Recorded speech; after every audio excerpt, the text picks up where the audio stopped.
তাদেরকে উল্টা পাল্টা বসিয়ে লাইন থেকে দূরে সরাতে চায়। মা বোন যারা এসেছেন, নামাজ পড়ার মতো কিন্তু ফরজ। ইসলাম কায়েম করার জন্য আপনিও চেষ্টা চালাবেন আপনার জায়গা থেকে।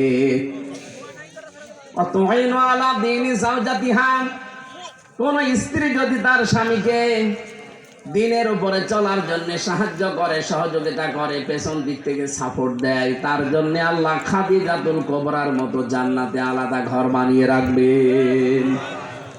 এই একটাই মহিলার জীবনে আমি পড়েছি, এই মহিলাকে আল্লাহ জান্নাতে শুধু দেবে না, জান্নাতে একটা আলাদা ঘর তার জন্য বানিয়ে রাখবে। ওটা জিবরাইলকে দিয়ে আগে আল্লাহ দুনিয়ায় পাঠিয়ে দিয়েছেন। ও গাইবান্ধাবাসী, বলেন তো খাদিজাতুল কুবরা জীবনে নামাজ পড়েছেন? না, পড়েননি। রোজা রেখেছেন? না, রাখেননি। হজ করেছেন? না, করেননি। যাকাত দিয়েছেন? না, দেননি। কারণ ওনার ইন্তেকালের পরে এই বিধানগুলো সব নাযিল হয়।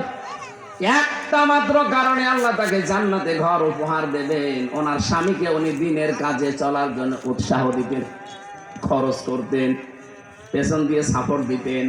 আপনাকে আমি আহ্বান জানাচ্ছি, সামনে এই সময় আসছে, ইসলামের উপরে চলার জন্য, এই দেশ কায়েম করার জন্য আপনার ভূমিকা আমরা চাই। কথা বলেন না কেন? আল্লাহ মেয়েদেরকে খাদিজাতুল কুবরার যোগ্য উত্তরসূরি হওয়ার তৌফিক দেন, বলেন আমিন। আজানের জবাব দিয়ে দেন, একজন দিলে হবে, দেন না, আজানটা হয়ে যাক, যে মনে মনে জিকির করেন সুবহানাল্লাহ। দেন একটু জোরে দেন, একটু জোরে দেন।